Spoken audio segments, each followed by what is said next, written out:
Opposition of life to esotericism. In St. Mark's Gospel there is an interesting parable that explains the laws under which the influence of the inner circle is exerted upon outer humanity. And he said, so is the kingdom of God, as if a man should cast seed into the ground, and should sleep and rise night and day, and the seed should spring and grow up, he knoweth not how. For the earth bringeth forth fruit of herself, first the blade, then the ear, after that the full corn in the ear. But when the fruit is brought forth, immediately he putteth in the sickle, because the harvest is come. Mark, chapter 4, verses 26 to 29. And with many such parables spake he the word unto them, as they were able to hear it. But without a parable spake he not unto them, and when they were alone, he expounded all things to his disciples. Mark, chapter 4, verses 33 and 34. The continuation of this idea of the harvest is found in St. Luke's Gospel. Therefore said he unto them, the harvest truly is great, but the laborers are few. Pray ye therefore the Lord of the harvest, that he would send forth laborers into his harvest. Luke, chapter 10, verse 2. In St. John's Gospel the same idea is developed in a still more interesting way. And he that reapeth receiveth wages, and gathereth fruit unto life eternal, that both he that soweth and he that reapeth may rejoice together. And herein is that saying true, one soweth, and another reapeth. I sent you to reap that whereon ye bestowed no labour, other men laboured, and ye are entered into their labours. John, chapter 4, verses 36 to 38. In the above passages with regard to the idea of harvest, several cosmic laws are touched upon. The harvest can only take place at a definite time, when the corn is ripened, and Jesus emphasizes this special characteristic of the time of harvest along with the general idea that not everything can be at every time. Esoteric processes require time. Different moments require different action in relation to them. Then came to him the disciples of John, saying, Why do we and the Pharisees fast oft, but thy disciples fast not? And Jesus said unto them, Can the children of the bridechamber mourn, as long as the bridegroom is with them? But the days will come, when the bridegroom shall be taken from them, and then shall they fast. Matthew, chapter 9, verses 14 and 15. The same idea of the different meaning of different moments, and of certain esoteric work being possible only at a definite time is found in St. John's Gospel. I must work the works of him that sent me, while it is day, the night cometh, when no man can work. John, chapter 9, verse 4. Further comes the opposition between ordinary life and the way to esotericism. Life holds man, but those who enter into the way to esotericism must forget all the rest. And another also said, Lord, I will follow thee, but let me first go bid them farewell, which are at home at my house. And Jesus said unto him, No man having put his hand to the plough and looking back, is fit for the kingdom of God. Luke, chapter 9 verses 61 and 62. Further on the same idea is developed in one particular sense. In most cases life conquers. Means become aim. People give up their great possibilities for the sake of the little present. Then said he unto him, A certain man made a great supper, and bade many. And sent his servant at supper time to say to them that were bidden, Come, for all things are now ready. And they all with one consent began to make excuse. The first said unto him, I have bought a piece of ground, and I must needs go and see it, I pray thee have me excused. And another said, I have bought 5 yoke of oxen, and I go to prove them, I pray thee have me excused. And another said, I have married a wife, and therefore I cannot come. Luke, chapter 14, verses 16 to 20. In St. John's Gospel the idea of new birth is introduced in explanation of the principles of esotericism. Except a man be born again, he cannot see the kingdom of God. John, chapter 3, verse 3. Then follows the idea of resurrection, resuscitation. Life without the idea of esotericism is regarded as death. For as the Father riseth up the dead, and quickeneth them, even so the Son quickeneth whom he will. John, chapter 5, verse 21. Verily, verily, I say unto you, the hour is coming and now is when the dead shall hear the voice of the Son of God, and they that hear shall live. Marvel not at this, for the hour is coming in the which all that are in the graves shall hear his voice. John, chapter 5, verses 25 and 28. Verily, verily, I say unto you, if a man keep my saying, he shall never see death. John, chapter 8, verse 51. These last passages are interpreted incorrectly in existing pseudo-Christian teachings. Those that are in the graves does not mean dead people who are buried in the earth, but on the contrary those who are living in the ordinary sense, but dead from the point of view of esotericism. This idea is met with several times in the Gospels where men are compared to sepulchres or graves. The same idea is expressed in the Easter hymn of the Orthodox Church mentioned earlier. Christ is risen from the dead. He has conquered death with death, and given life to those who were in tombs.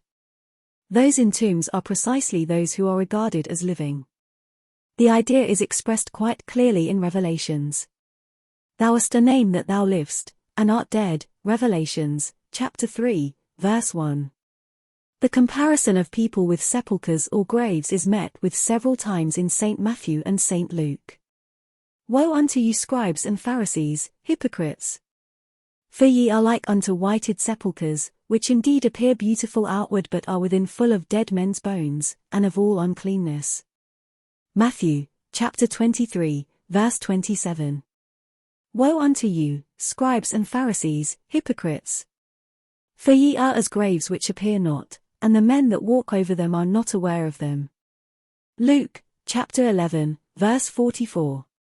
The same idea is developed further in Revelations. Esotericism gives life. In the esoteric circle there is no death. He that hath an ear, let him hear what the Spirit saith unto the churches. To him that overcometh will I give to eat of the tree of life, which is in the midst of the paradise of God. He that hath an ear, let him hear what the Spirit saith unto the churches. He that overcometh shall not be hurt of the second death.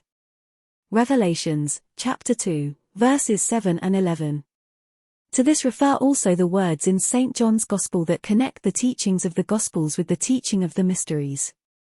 Verily, verily, I say unto you, except a corn of wheat fall into the ground and die, it abideth alone, but if it die it bringeth forth much fruit.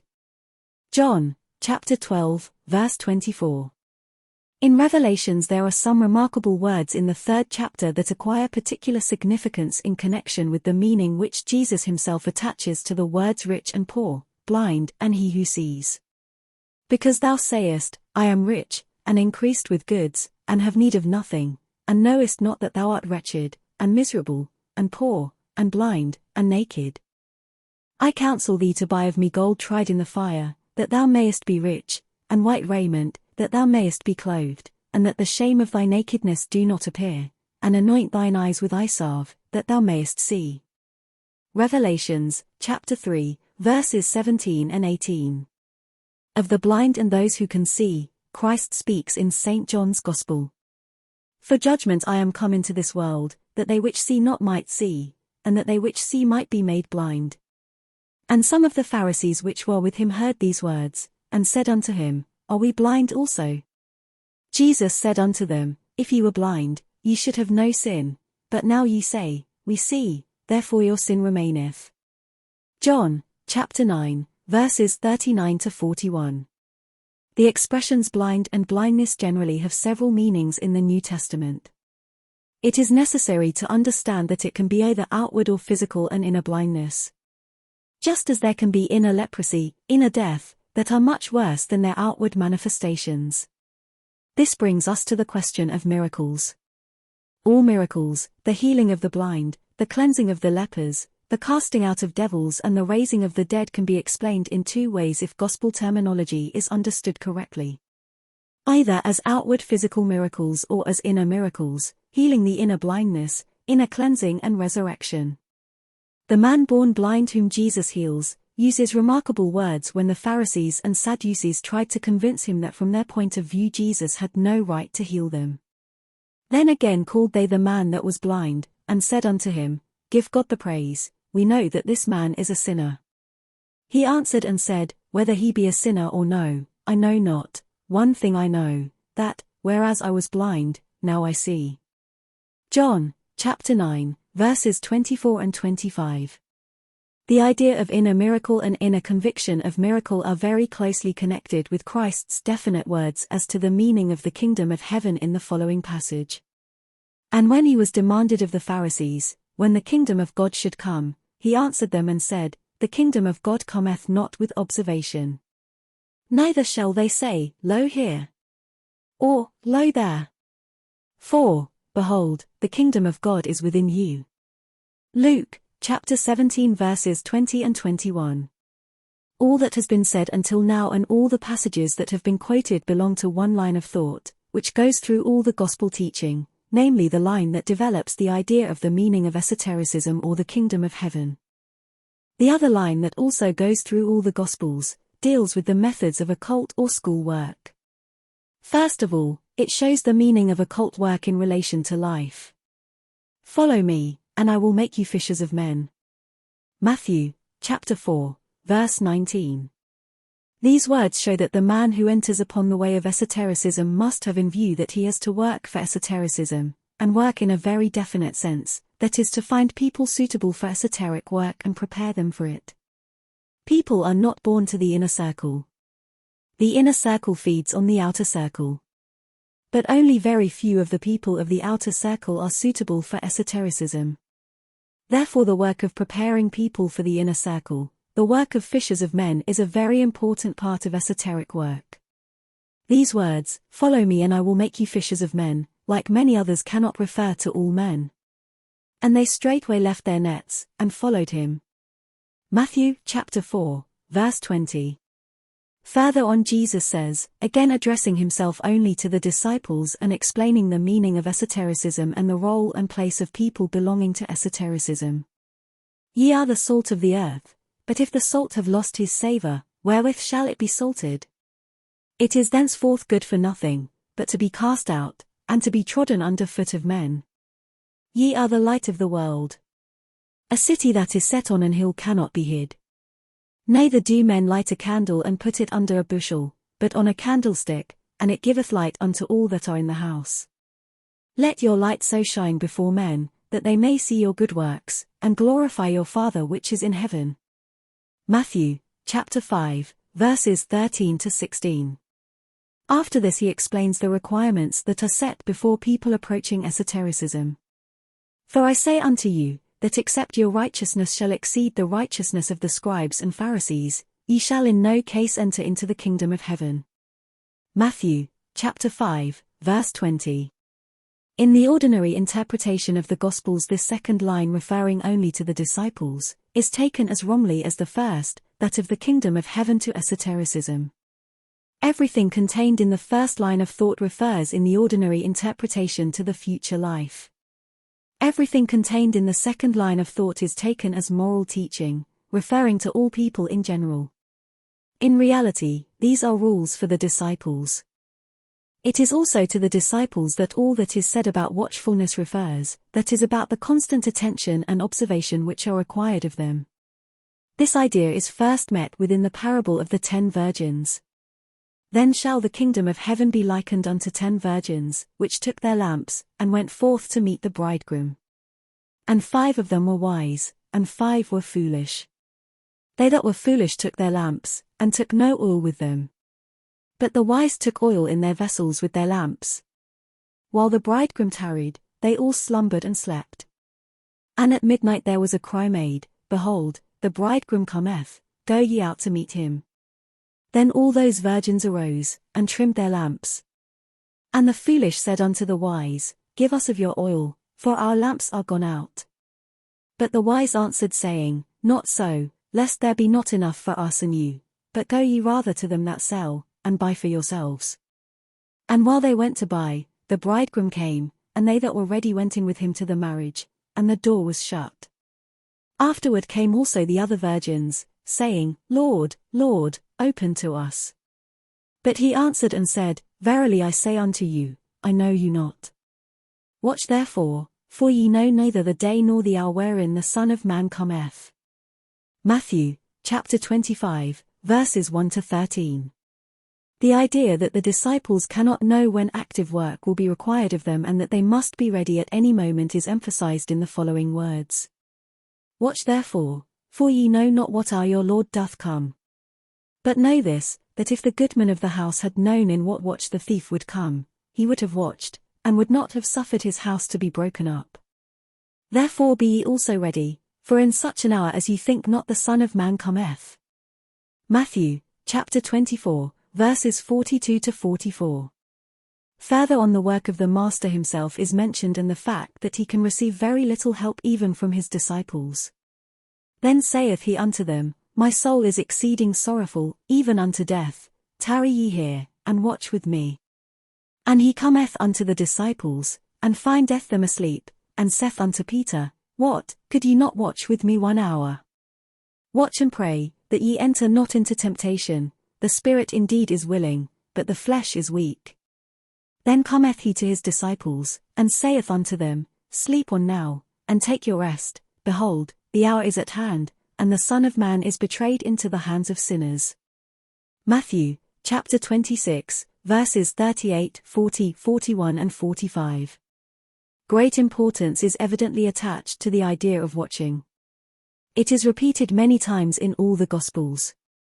Take ye heed, watch and pray, for ye know not when the time is. For the Son of Man is as a man taking a far journey, who left his house, and gave authority to his servants, and to every man his work, and commanded the porter to watch. Watch ye therefore, for ye know not when the master of the house cometh, at even, or at midnight, or at the cock crowing, or in the morning. Lest coming suddenly he find you sleeping. And what I say unto you I say unto all, watch. Mark, chapter 13, verses 33 to 37. In St. Luke there are again emphasized the necessity for being ready at any moment and the impossibility of knowing beforehand. Let your loins be girded about, and your lights burning.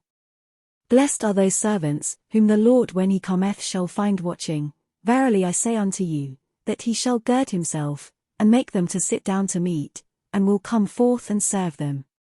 And if he shall come in the 2nd watch, or come in the 3rd watch, and find them so, blessed are those servants.